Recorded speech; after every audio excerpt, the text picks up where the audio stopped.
আমি কবর বলছি। আখিরাতের প্রথম মঞ্জিল তো আমি। অধিকাংশ মানুষ জীবনভর আমার কথা একদমই স্মরণ করে না। আমার সাথে সাক্ষাতের ব্যাপারে এরা প্রচন্ড রকমের গাফেল। কিন্তু আমি যে এক ধ্রুব সত্য, কিংবা বলতে পারো এক নিষ্ঠুর বাস্তবতা, আজ নয়তো কাল আমার সাথে মোলাকাত হবেই, এড়ানোর সুযোগ নেই। শুনেছি দুনিয়া একটা ঘর সাজাতে মানুষ বিরাট আয়োজন করে, সারা জীবনের অর্থ, শ্রম, শক্তি, মেধা সবকিছু খরচ করে ঘর বানায়, অথচ কয়দিনই বা সেই ঘরে থাকতে পারে। শেষমেশ আমার ভেতরেই তো তাদের প্রত্যাবর্তন। শত শত মানুষের আর্তনাদে ভারী হয়ে ওঠে আমার বুক। মানুষ যে কেন কবরের জীবনটা নিয়ে সতর্ক হয় না।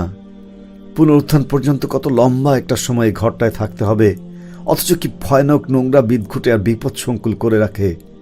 সত্যি কতই না হতভাগা এরা। চাইলেই আমাকে নিজেদের জন্য মনোরম করে সাজিয়ে নেওয়া যায়, কিন্তু দুনিয়াতে বুঁদ হয়ে আমার সাথে সাক্ষাৎ করতে হবে এই ইয়াকিনটাই হারিয়ে ফেলে। কত অর্থ আর আহালকে আমার দ্বার প্রান্তে এসে ফিরে যেতে দেখি।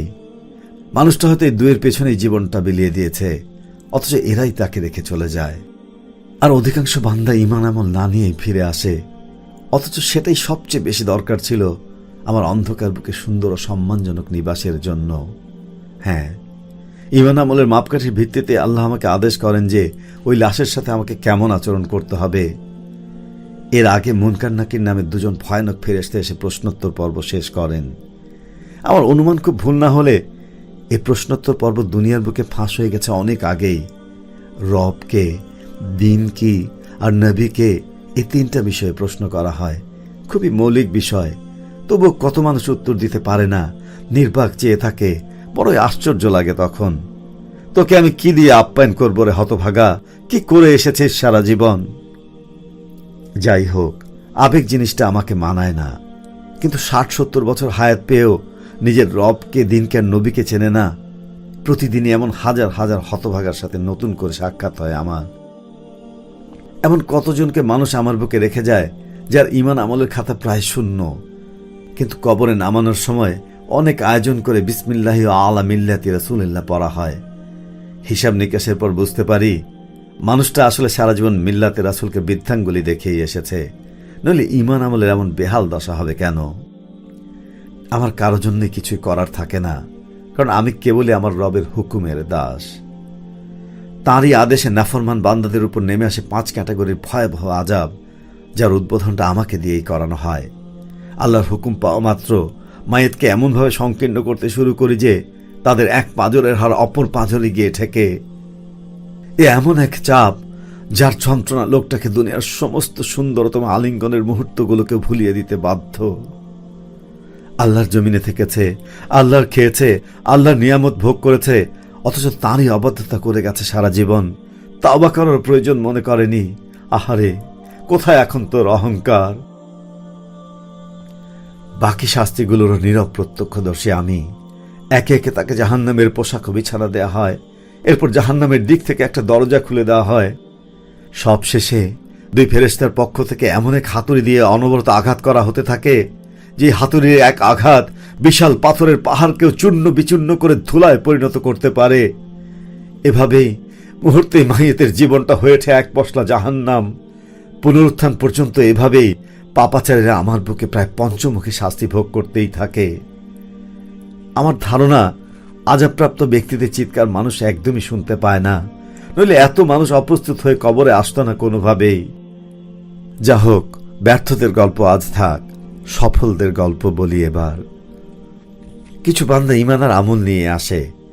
এদের প্রশান্ত নুরানি চেহারা দেখেই মনে হয় এরা ঠিক ঠিক উত্তর দিতে পারবে। সুন্দরভাবে উত্তর দেওয়ার পরে ওই 2 ফেরেশতা সফলতার নেপথ্য কারণ জানতে চায়। জবাব শুনে নিশ্চিন্তে বলে দেয়া যায় আখিরাতের পড়াশোনাটা বেশ ভালোভাবেই করে এসেছে। আল্লাহ সুবহানাহু ওয়া তাআলা এমন ব্যক্তিদের নগদ 5 ধরনের পুরস্কার দেন। যথারীতি এবারও প্রথমটার সাথে আমি সরাসরি জড়িত। এরকম সম্মানী বান্দাদের থাকার সুব্যবস্থার জন্য আমাকে চাপ না দিয়ে অনেক দূর পর্যন্ত বিস্তৃত হয়ে যাওয়ার আদেশ দেয়া হয়, এবং আমি অক্ষরে অক্ষরে তা পালন করি। এরপর আমার অন্ধকার বুককে বান্দার জন্য আলোকিত করে দেয়া হয়। আলোকিত বান্দা, আলোকিত তাঁর কবর, সত্যি আল্লাহর বিচারী সর্বশ্রেষ্ঠ। এরপর বান্দাকে জান্নাতের লেবাসে সাজিয়ে তার জন্য জান্নাতের বিছানা বিছিয়ে দেওয়া হয়, আর জান্নাতের দিকে একটা দরজা খুলে দেওয়া হয়।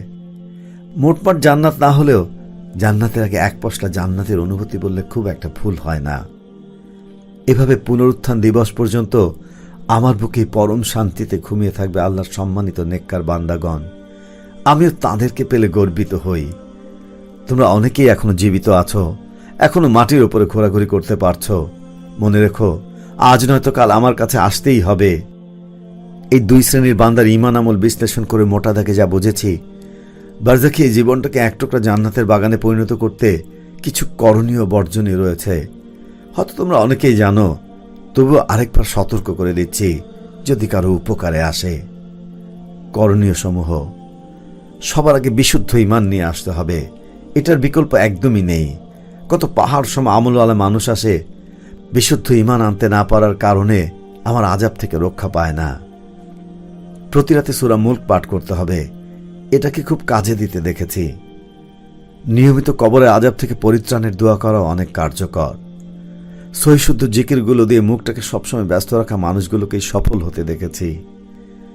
দান সাদাকার কথা না বললেই নয়, বিশেষ করে সাদাকায়ে জারিয়া যে কত বড় পাথে হতে পারে এটা বোঝানো সত্যিই অসম্ভব। সবাইকে অন্তত একটা হলো সাদাকায়ে জারিয়া চালু রেখে আসার চেষ্টা করতে নসিহা করছি। এছাড়া মাইয়েতের প্রতি আল্লাহর আচরণ থেকে ফরজ নামাজের পর নিয়মিত আয়াতুল কুরসি, আওয়াল ওয়াক্তে বিশুদ্ধভাবে সালাত আদায়, অজুর পরে কালেমায়ে শাহাদাত, আজানের জবাব ইত্যাদি জান্নাতের নিকটবর্তী আমলগুলো পরোক্ষভাবে বেশ সহায়ক বলে মনে হয়েছে। বর্জনীয় বিষয়সমূহ: কোনোভাবেই শিরকযুক্ত ত্রুটিপূর্ণ ঈমান নিয়ে আসা যাবে না। এটা কবরে আযাবের প্রধান কারণ। যে ঈমানটা ঠিকমতো বিশুদ্ধ করে আনতে পারবে না, ওয়াল্লাহি তার সব শেষ হয়ে যাবে। হুঁশিয়ার করে দিলাম, ঈমানটা ঠিক না করে আমার কাছে এসো না, চিরস্থায়ী ক্ষতিগ্রস্ত হয়ে যাবে। কবিরা গুনাহ করার পর তাওবাবিহীন অবস্থায় মারা যাওয়া হতভাগীদের কবরে প্রচুর শাস্তি হয়। মানুষ গুনাহ করবে, এটা স্বাভাবিক, কিন্তু সে যখন গুনাহের পর তাওবার ব্যাপারে উদাসীন থাকে, এটা তার জন্য ভয়াবহ বিপদের কারণ হয়ে দাঁড়ায়।